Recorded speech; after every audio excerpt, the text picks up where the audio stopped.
Top of the morning to you. Welcome to another edition of Idea Morning Digest right here on Idea TV. Always a pleasure to bring you up to speed with trends, breakthrough stories that are shaping exactly what we do in Africa and beyond. My name is Chinatu Oji and I'm never alone on most days. Today I have the beautiful Mary in the house. Hi Mary. Hi Chinatu. My name is Mary Oji Majo. Thanks for staying with us on this. Yeah. Okay. So if it's your first time connecting to us, do well to keep tabs by following us across our different social media platforms, and so you stay updated. And if you're yet to download any of our bulletins, our Idea TV bulletins, please do well. It's available for free at our website www.ideatv.live, and it's absolutely free of charge. We have different editions. We have Idea Foundations, we have Idea Government Agencies, we have Idea SMEs, we have Idea Universities of Interest, and most recently Idea Entertainers and Artists of Interest. And we've put in a lot of work to get that out there, so we would appreciate that you download and of course also get in touch with the documentaries, mini documentaries as I like to describe it, about these magazines, also available for free on our YouTube page. But in the meantime, we'll be looking at the headlines this morning. And the headline first is that Mauritius sets up national units to oversee AI development. Second, Mali targets stronger infrastructure protection with 2026 to 2030 cyber plan. You'll also be hearing more about Benin poised to overtake Mali as West Africa's top cotton producer. And on number 4, Ecowas must enforce zero tolerance for coups, says Sierra Leone's foreign minister. Let's now go on a short break. When we return, it'll be time for us to bring up to speed with the story. So just head the headlines.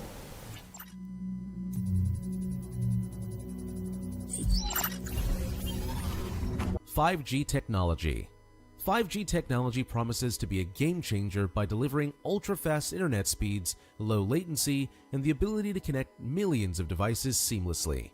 It's going to fuel the future of smart cities, autonomous vehicles, and IoT devices, allowing them to communicate in real time. However, 5G rollout isn't without hurdles. High costs of infrastructure and regulatory issues in some regions have slowed down implementation. By 2026, the 5G market is expected to be valued at $667.90 billion, with the US, China, and South Korea leading the change. The challenge? Cybersecurity risks and data privacy will remain top concerns as more devices become connected. Welcome back from the short break. It's now time for the deep dive. Mauritius has established a national artificial intelligence unit to coordinate and oversee all AI-related development across government, industry, and research institutions. Announced by the Ministry of Information Technology, Communication and Innovation, MITCI, the new unit will guide the rollout of the Digital Transformation Blueprint 2025 to 2029 and ensure unified national strategy for AI.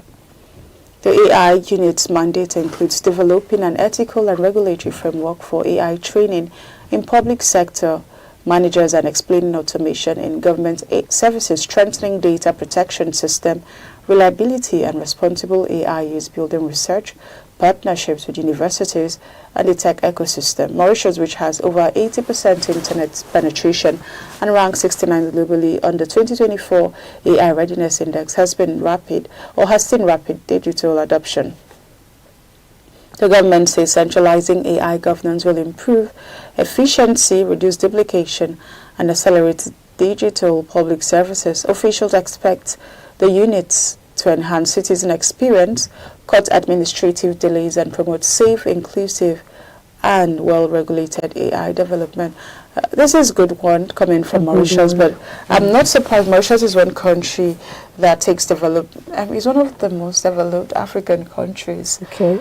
The way it is advanced, the way it moves, you just know that, oh, these people are not here to joke. And they've seen a very steady democracy, they've seen a very steady economy for a while now, and so I'm not surprised that they've now been able to deploy AI as an agency of its own. So they're having a whole body regulate and look at how AI is affecting the lives of people in essence, they've created a watchdog over AI, which is what we will be talking about more in the discussion segment. But I really want to see how this turns out, because especially seeing that most of these AI tools are not developed in Africa. So it will be interesting to see what control we are able to, have on them. But I trust Mauritius. Let's see what comes out. I like the fact that this AI thing is actually thriving in that country, because with this now, other countries would want to learn from them. And the fact that AI does a lot and it makes even the work easier, like we read there, that is going to help with making or stopping delays and other things.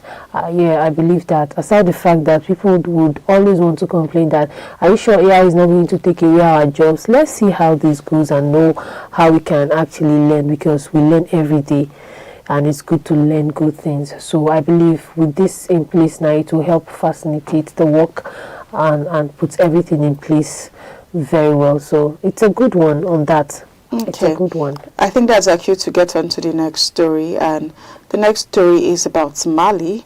Mali has adopted its first coordinated national cybersecurity strategy, a major step towards strengthening digital protection and improving resilience across government and key economic sectors.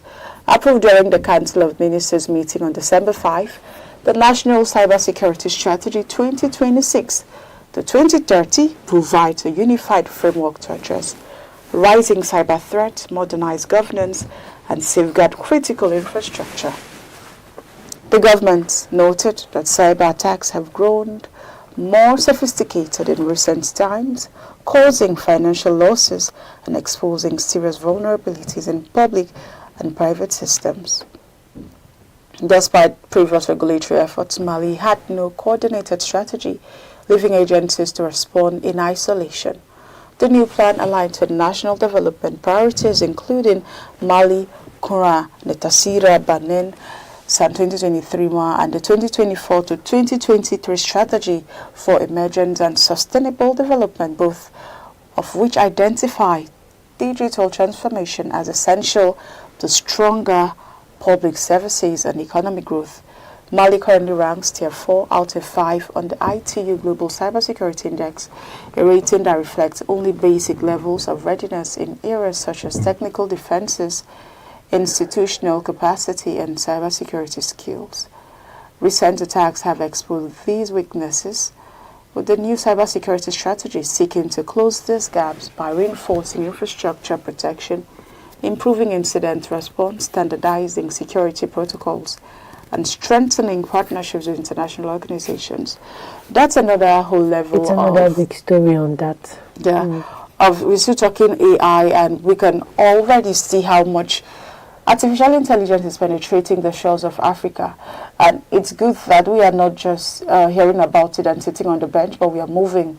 We are the movers, we are the talkers, and we are ensuring that this is playing out in the things we do. So having a strategy plan for 2026 through 2030 is a good move from Benin, and is it Benin or now Mali? It's a good move from Mali, and how this plays out is when we see the policies, is when we see the infrastructural development. I see that they're speaking about standardizing security protocols. I see how they're talking about strengthening partnership with other global organizations. But how will this, in the long run, affect the lives of people in Mali? How will this play out? Is it going to help? Because if it's just about jumping on trends and saying, oh, AI is here now, and so let us all start talking about AI, then we still have a long way to go. Exactly. But if they are putting their feet on the ground to ensure that there is the protection they're speaking about, the standardization they're speaking about, the security protocols they're, talking about, it is played out properly, then we're on the right track. And I must commend African leaders and African countries for not standing aloof and playing small, but jumping into what's in trend now and following through. It's a good one, and I want to see how Mali plays with all of this, because I want to really see. They're speaking about how with the imputing AI in what they do, there's going to be a very fast response to incidents. There's going to be a very fast approach to things. And so you can be rest assured that, some of the things that look like worry before will no longer be an issue. But let us see how this collaboration works. Let us see how the policies are put in place to not just exist, but be implemented to ensure AI is not another thing, but becomes our tool for our survival. You know, I love the fact that they're actually making this immediately and planning all this for 2026, 2030.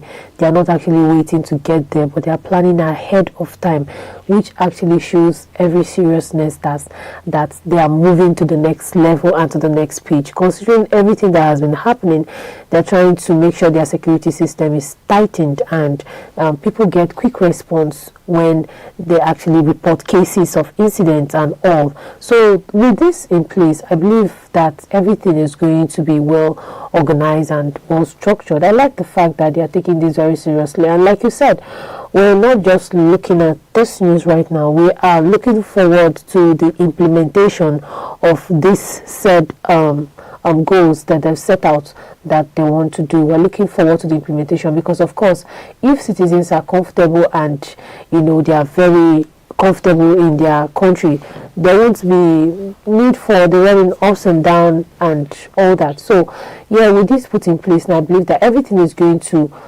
be. I like the fact that it's the national cyber security strategy, and I like the fact that they are looking forward to collaboration with other international organizations, which I believe that definitely it's going to play out well.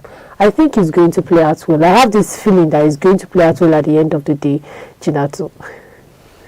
I totally agree, but I guess we can take the next story now. Yes.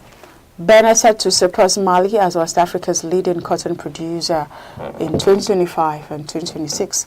Benin is on track to overtake Mali as West Africa's top cotton producer in the 2025/2026 season, as new forecasts show a steep decline in Mali's output. The updated figures from PRPICA, the Regional Integrated Cotton Production Program in Africa, project Mali's harvest at 433,700 tons, representing a sharp 34% fall from the previous season's 656,751 tons. If Mali's output continues on this trajectory, it will drop behind Benin, which is expected to produce about 632,000 tons, only slightly below last year's 697 tons. The decline in Mali's performance is driven largely by adverse weather patterns. PRPICA notes that Mali received only 14 mm of rainfall in October 2025, a dramatic 90% drop from the 152 millimeters recorded in the same months the previous year. Because September and October are critical months for the maturation of cotton bolls, the scarcity of rainfall is likely to affect late sowings and significantly reduce productivity. Beyond climatic issues, Mali entered the season already facing structural challenges. According to local media reports from June 2025, farmers raised early concerns about delays in input distribution, which forced them to postpone essential field operations. Security-related disruptions have also made farming activities more difficult in some regions, further limiting output potential. Benin, meanwhile, maintains steady production levels and appears ready to reclaim the top spot in the regional cotton hierarchy. Final figures from the ongoing campaign will determine whether this shift becomes official, signaling a major change in West Africa's highly competitive cotton landscape. I actually like the fact that they are trying to keep the stable flow and stable production of this cotton, because of course if we have the stable production of this cotton, you know that unemployment is going to reduce because we'll have more youths go into this and have more production of this. And I like the competitiveness in this, because the higher the competition, the higher you see people want to meet up to, you know, producing of this cotton. And a lot, you can use cotton for a lot of things now, and really, it's a good one and a good development there. I agree with you. Looks like it's like Benin, Mali. Okay, they're always in some form of competition. How bet a very healthy one. And I just want to say, well, cotton is one thing that we've always known Mali to be Mali for. Yeah. But seeing Mali go on a decline with Benin, jumping on the radar, it just tells you about what structural and systemic balance can cause. So because Mali has had to face some challenge, you can see it now. It's affecting the level of production, it's affecting the economy, it's affecting the output from the cotton. So what are we saying? This competition is healthy, but this is a lesson for Mali too. Of course. How can you, who has been a top producer, all of a sudden just fall below? And well, interestingly, the farmers had raised alarm. It's not like they just sat there and did nothing. So you see, it's a government issue as well. Nothing was done. Nothing really was done. And now that it's the case, or the cat is out of the bag, you can see where Ben is struggling to, or Mali is struggling to even stand. And Mali entered the year strong.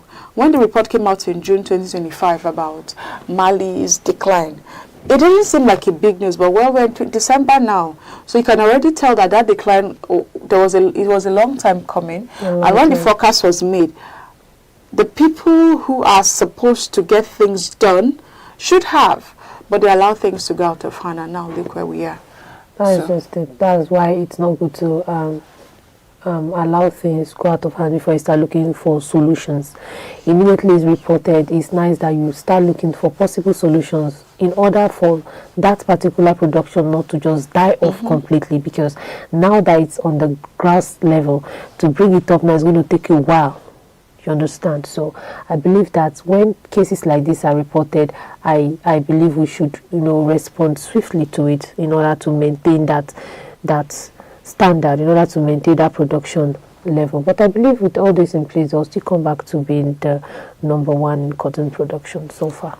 Lots of people would want to say that, it was because there was inadequate rainfall in Mali.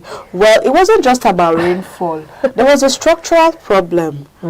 You had people who should have taken decisions and fixed the system not doing it. And so even when the farmers raised an alarm that, there is a decline, they are noticing a decline if something is not done, nothing was done. It was taken lightly. Very lightly. And so you're now seeing the ripple effect of that single decision is now telling on, the output right now.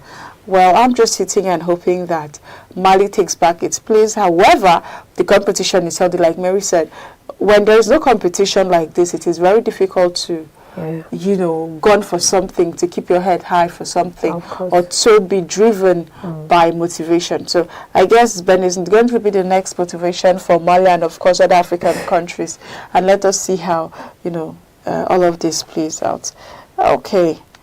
Let's go to the final story, which says Nigeria has emerged as the top violator of Ecowas Court of Justice rulings with about 50 unenforced judgments, the court revealed during its World Human Rights Day briefing yesterday. Deputy Chief Registrar Gaye Sowe said Nigeria had 125 cases, of which 67 were dismissed, 10 enforced, and 48 to 50 remain outstanding. He noted that member states show a persistent pattern of non-compliance, weakening the court's authority.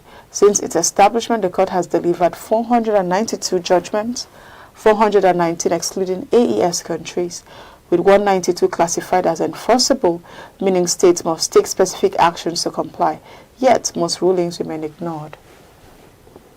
The breakdown shows widespread non-enforcement across the region, with Benin having 19 judgments, 6 unenforced Côte d'Ivoire, then 28 judgments and 9 unenforced in Ghana, 13 judgments, 7 unenforced. Guinea has 25 judgments with 18 unenforced. Sierra Leone has 18 judgments, 11 unenforced. Togo, 58 judgments, 29 unenforced. Only Liberia, Senegal, and the Gambia have enforced a handful of cases. Benin and Cabo Verde are the only states yet to set up national bodies required to implement court rulings. President of the court, Ricardo Goncalves, expressed concern that despite judgment protecting rights such as freedom of expression, education, and healthy environment, most remain unimplemented. He warned that failure to enforce these rulings turns ECOWAS human rights commitment into a mirage. Wow. I didn't think I would hear ECOWAS, crying thing to have African countries disrespect ECOWAS. That is why you see coups happen and ECOWAS saying ceasefire, and there's no respect for that order. There's no respect. There's no respect. So how can we as a region ensure that we are holding to order, we are, rightfully obeying or taking responsibility to what ECOWAS says? Oh. If we do not, we in the West African state, if we do not respect it, what do we expect other people to do? Exactly. And so it's not just one country. We see Cote d'Ivoire, we see Senegal is one of the countries that are complying. We are seeing a series of countries who are complying and those that are not complying. But it's interesting that Nigeria is not mentioned here. Maybe because we are the seat of Hem of Affairs. Oh. Okay. So let us see how this really, what we make of this story. I want to hear from Mary. The thing is, actually, I'm surprised that these countries are actually not following the Court of Justice ruling. Why is that? As in, it brings a lot of discouragement to we the followers. Should I say we are the followers? Yeah, of course we are the followers. I don't know why they are not complying to the court rulings. With these countries mentioned here, I believe that these are actually Ghana countries, African countries. To say so. We're seeing Cote d'Ivoire, we're seeing Ghana, we're seeing Guinea, we're seeing Sierra Leone, we're seeing Togo, and it's not right. It's not right if ECOWAS is actually so concerned about this and the countries mentioned are not doing anything about it. I think it's time for them to start doing something about it, being that they've seen their names on the news that they're not following the court ruling. It's time for them to actually put hands together and do something about it so we can put everything into place and work as a team, as a country, as a nation to fight insecurity problems. Chinatu, it's very important that okay. When you were speaking, I said that Nigeria wasn't mentioned. Meanwhile, we are the leaders. That's what yes, we are the. Why are we leading? Nigeria has emerged as the top violator. Top violators. I'm like, what's going on? Why are we leading? And this is even ironic because we are sitting at the helm of affairs. So of course, we should lead by example. We should lead by example. Charity begins at home. When you study at home, others you get to influence others. So why are we topping the chart? Why are we leading? What are we leading for? It's not actually a good thing, like we're leading a good. We're actually somebody will say yes, you are trying to give us the giant of Africa. Yeah. So the rest might want to fall into that space of we're following the lead. So if you can correct the head, we'll take corrections too. So I believe we're going to do something about it. So we'll stop taking bad leads for bad things. Yeah. Okay. That's it. So let's quickly look at the headlines that we brought your way this morning. You heard Mauritius set up national unit to oversee AI development. You heard that Mali targets stronger infrastructure protection with 2026-2030 cyber plan. Benin poised to overtake Mali as West Africa's top cotton producer. And on the last story, we have ECOWAS must enforce zero tolerance for coups, says Sierra Leone's foreign minister. Well, with that, we're going a short break now. We'll see you on the other side for a discussion segment.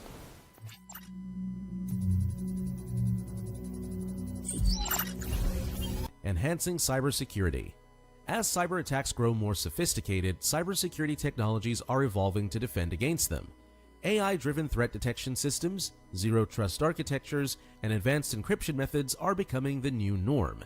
However, keeping up with rapidly evolving threats is a challenge, especially for industries that handle sensitive data like finance and healthcare.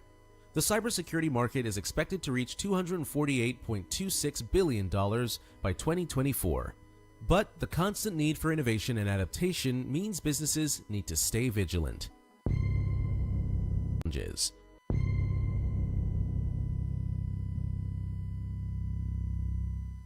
Welcome back. It's now time for our discussion segment, and we'll be looking at what other African countries can learn from Mauritius' new national AI unit. We've seen that Mauritius has taken a step to create a national AI unit, which is a national central body mandated to coordinate all AI-related development across government, industry, and academia.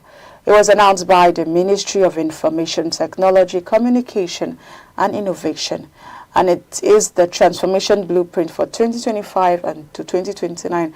It is supposed to ensure a unified national approach to AI adoption.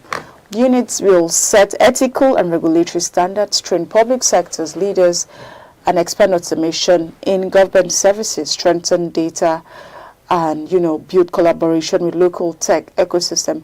So we really want to see how other African countries can learn from all of this. What can this do? And I think the key lessons first is that there's now a centralized AI governance, which will help prevent duplication.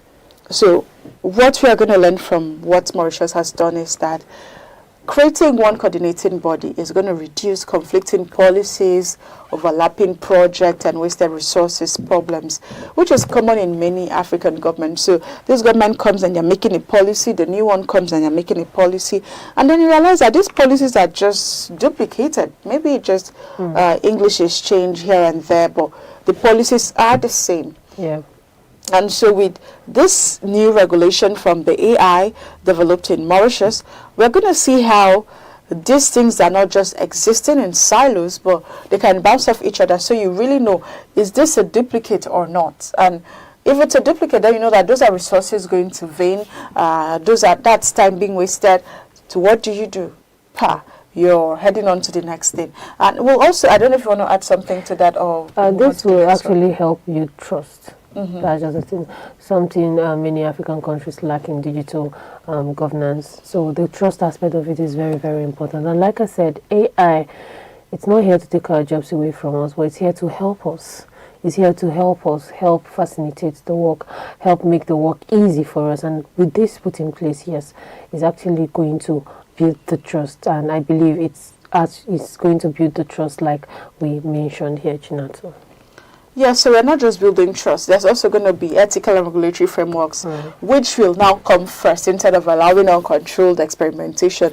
So Mauritius is also prioritizing responsible AI use, data protection, system reliability, which is in the long run going to help build public trust, something that many African countries lack in digital governance, like Mary has said. And so when this trust has been built, it's now very easy to train government officials. So you're not just training them, they already have established confidence and they already know how to work with these tools.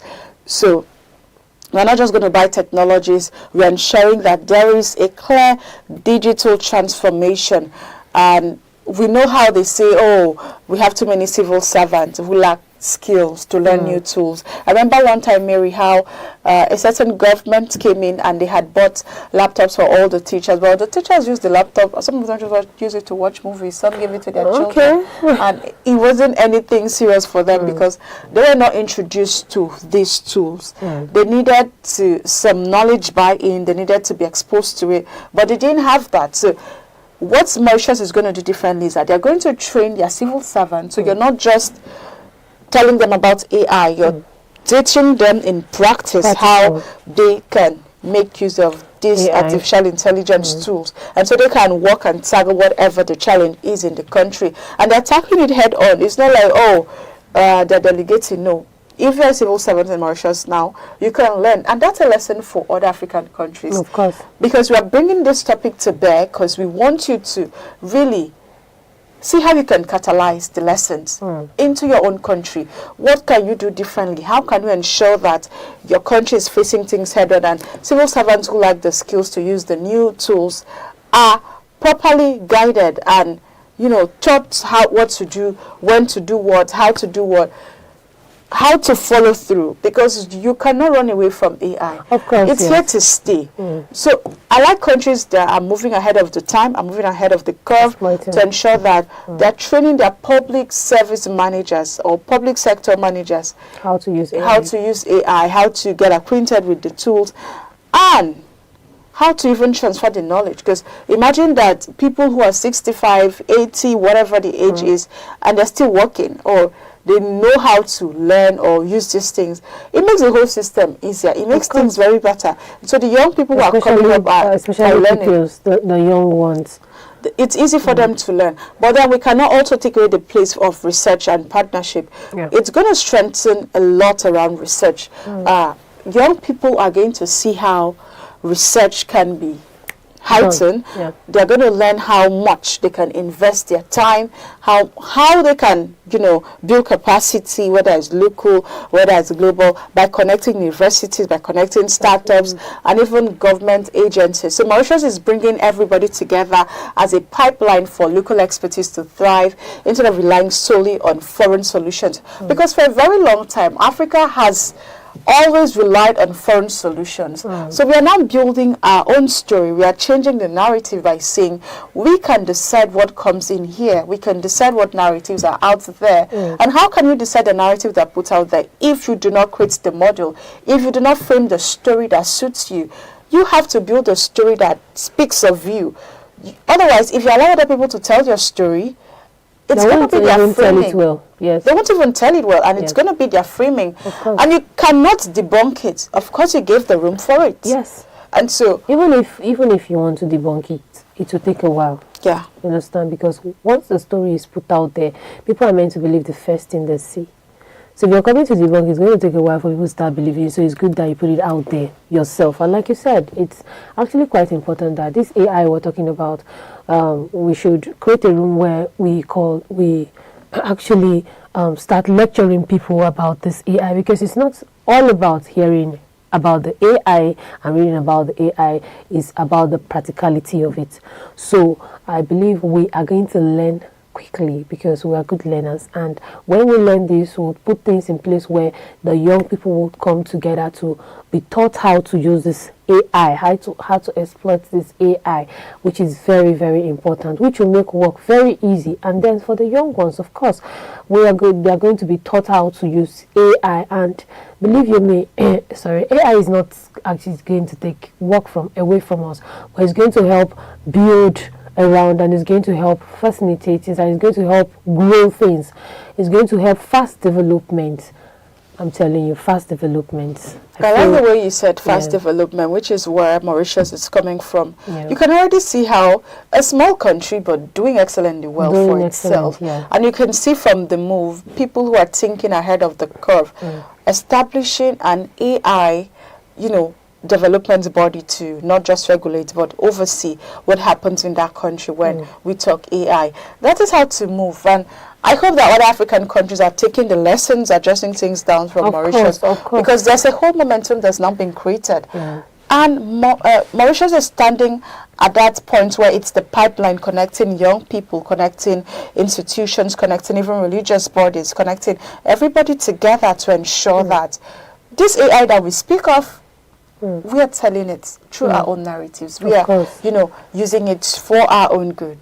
It's AI for good, not AI because there's AI. I'm just imagining that it should actually, should this actually be Nigeria doing all these things? And that's why it's lessons for very, very excited. Like our government is putting efforts to help the youth grow more in development and other things, and this would make many people very focused, and it will reduce. I just feel personally it's going to reduce the unemployment problem we're having in this country, because when you educate more people about this AI, you would see that they have other different things they want to use AI for. And believe you me, we're very smart and intelligent people, and we like exploiting a lot. So I believe that our country, Nigeria, my country, we're going to actually learn very well from this, and we're going to make very good use of it. And believe you me, the youth are going to be happy about it.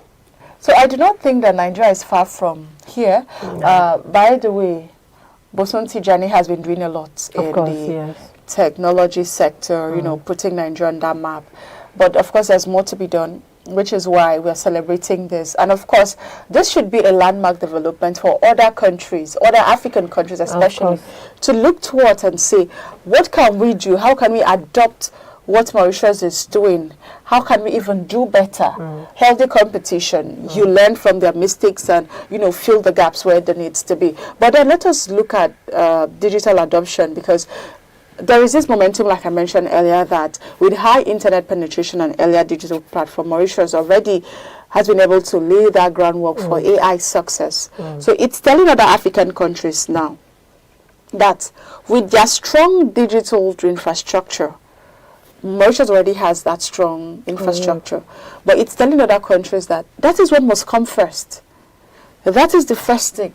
So you cannot just dabble into creating some AI stuff when you've not set a precedent, when you've not been able to carve out a proper infrastructure to run by. Exactly. So, but I think we can quickly look at the advantages. We want other African countries to know that this is what you can gain if you're able to have a centralized ecosystem when it comes to AI in your country. So the first thing you'll be seeing is that there's going to be faster and more efficient public services. What that means is centralized AI can now automate key government functions.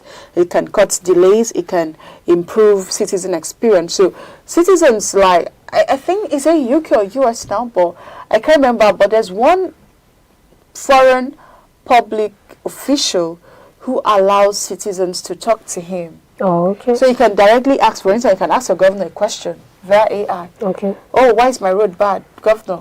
Why? He gets to answer. And yes, it's built that he answers. Okay. That's the way it's built. So those are the kind of automated responses, feedback that we can get when we are able to establish the right ecosystem. So there's also safe and more responsible innovation. The truth is, a national framework ensures that AI is not just used, but it is ethically used. And there are strong safeguards. I know there are concerns about data security. I know that there have been conversations about how safe is the African data when we are allowing foreign solutions to thrive here. So these are places where we can fix those gaps. These are gaps that are very open to us. But what can we do to fix the ports? We can now, as people of Africa, build things for our own self. So that's why I see the opportunity. That's why we are saying that, okay, look towards Mauritius. What are they doing differently? What can you do differently? And how can you establish this in It's your one thing country? to actually start looking at another country to know what they are doing differently, so that you can learn, not only learning the other aspect of it, the bad aspect, but also learn the good aspect of it. I like the fact that one of the key functions is it's going to cut delay and improve citizen experience. That is very impressive. Cutting delays, actually, it's very important. It's going to cut delays of work, delays of other practices. It's going to cut it and then improve citizen experience, that citizens get to experience another side of technology. This is also technology, another side of technology. So it's very, very important that it actually provides improves citizen experience, which is one thing actually after the cutting of delay is very important to me, because I do not like delay in any of my works. I don't like delay in any of my works. I like everything going fast and smooth, in as much as we know that we sometimes have network problems and all that. But with this, and I'm seeing cutting of delays, it's a big one there. Great. I think we can also see that there's going to be reduced waste and policy confusion. So we now have one AI unit that's going to prevent ministries from building parallel systems. So you know how this agency comes and say, oh, we are building a healthcare platform. And now one says, oh, I'm building a platform for healthcare that connects patients to clients. And now one says, oh, I'm building a platform for healthcare that whatever. There is now a clear cut of how things are going to be done. And so, what can you do in Africa as Africans? All of us have a role to play. All that technology that you have, that you think the best thing to do is to run away, Jackpa. I am not even saying that. No more Jackpa. I mean, if you're in Nigeria and you've been affected by insecurity, you have a very valid excuse to run. However, I'm saying, now imagine building a system that can track down all of these issues of insecurity. That means you do not have to go anywhere anymore. You just have to stay in your country and build with us. As far as I'm concerned, Africa is one continent that is so blessed. So blessed. There's nothing that we lack at all. anything that we lack is what we do not need Exactly. in Africa. So we carry ourselves with pride. I think we are the last breed of the best people. Of course. That's it, really. That just crossed my that's mind. why I had to sometimes put it up. if you see most of us running away doing the japa something and you come back to this country, there'll be like no place like home. Yeah. Why do you think you keep saying no place like home? Because of course there's no place like home. So when you are running to, you want to go meet a fast development, why not pray for your country to have that so that you can stay here and develop everything that you need to develop? And if things are put in place, of course, you will enjoy Nigeria. Nigeria is a beautiful place with a lot of natural resources, of course. So, yeah, there's no need for the jackpot anymore. Now the AI thing, we know that we're going to, adapt and we're going to put things in place. So, promising 2026 ahead of us. Okay. Mary is already having a good outlook for 2026, but let us also see another advantage of this system. We see that it's going to attract investment too. Very important. Clear AI regulations and strong national strategy is going to provide confidence to investors, especially those who are interested in expanding the tech ecosystem from where they are and they're looking towards Africa. We can have mini Silicon Valleys over here. Of course. We can have that. Of course. But you can't build that without the right confidence. You can't build that sitting and speaking from the top of your head. Of course. It has to be stemmed from somewhere. And that is confidence. Investors need to trust your delivery. They need to trust your system. And they can't trust that if you're not showing the work. You have to put it out there. You have to show it out there. I like workings a lot because I said in one of my programs, I said that it's not all about solving mathematics and submitting, and it's not all about writing the mathematics exam. When you submit and you got the right answer, do you know one thing that your mathematician will check is your workings? How did you arrive to these your answers? So I love workings a lot, and the fact that this is going to attract investors is very, very important, because if you don't have people invest in your business, where is he heading to? He's heading to nowhere. So I like the fact that it's going to attract investors. They'll be able to invest into what we are doing. And why investors are actually having a cold feet these days is because of the insecurity problems here and there. So I believe with this put in place, we're going to have a lot of investors invest, and we're going to move forward. Now, I think this is the best part for me. Building skills and local talent is what I'm very interested in. Right. And I do not believe that the best skills and best talent are out there. They are in here. Of course. They are right on the African soil. All we need to do is tap into that potential. Sure. We have to tap in, build their skills, encourage local talent and train them. They need empowerment, because oftentimes when we say, oh, we need to empower local talent, or we need to build, we just say it and it's like, oh, you've given a very powerful speech. What we are saying is build. You're not just saying, oh, we need to encourage our local talent. You're encouraging them for how long are we needing? For how long are we needing? Do what? You've not created an enabling environment where they can build the skills, and if they've been able to even acquire the skills, where do they practice on? How do they practice with? How do they practice? So I learned how to use AI. Yeah. I do not have access to places or opportunities to use them. It becomes useless to me. Very useless. You won't do anything. So we must be able to also create the enabling environment for these skills to thrive, for the local talent to be built. Of course. We have to ensure we have programs and research partnerships. And this is where collaboration plays a big role. So you're not just building the local talent. You're encouraging collaboration. Oftentimes, we can't do these things alone. And until we open the windows for more people to collaborate, so more African countries to come together in form of partnership, in form of relationship, we won't be able to build something tangible. I encourage knowledge exchange. I encourage that young people over here, imagine that we had the kind of knowledge exchange where we have Nigerians go over to Kenya, learn something, come back here, invest that, redo that over and over and across our different African countries. Mauritius has just built this. Imagine that we have different people from Uganda go to Mauritius to learn and come back here and build the same system. We do not always have to rely on foreign talent when we can build our own in-house talents. We have the best talents on the African soil. What we lack is empowering them, building them. We dream of encouraging and actually finding the need. We know that there is a problem. Talking without the practical aspect of it, which is actually killing the vibe. You know, it's one thing to make an announcement that I want to train talent and local training and all that, and people get involved, and at the end of the day you just kill their morale. You see that the next time they see the advert out there, they won't even want to put their interest. They'll just feel there are other ways to make money than coming to waste my time on these things, and at the end of the day I don't get anything tangible. It's not bringing out anything for me.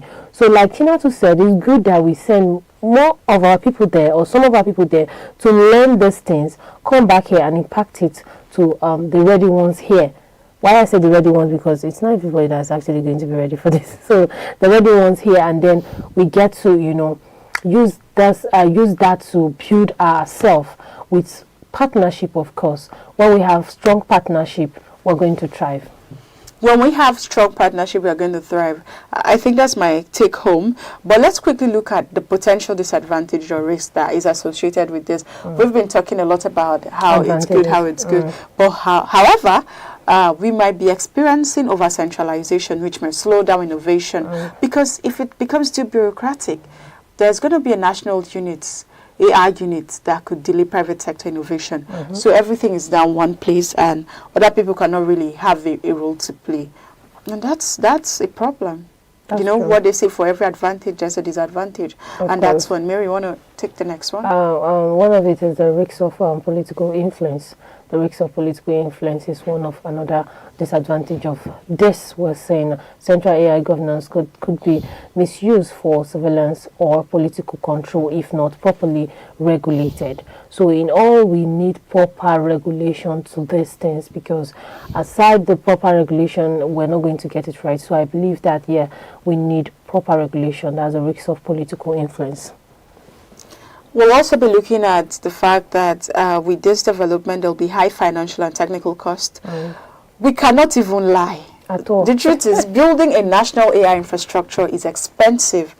And so smaller African countries may struggle to replicate it. So as much as we're saying other African countries learn from what Mauritius is doing, the truth is those small African countries have series of debts to pay. And until they're able to even fix that, or fix the economy, or some of them are even still struggling with war, they're still war-torn zones. So building this national AI infrastructure is going to be expensive. It's going to be very expensive. And they'll struggle to replicate it. It's not a 5 naira, 10 naira something. A lot of finance something of 100 million. Of you need a lot to. Of course. And human capital.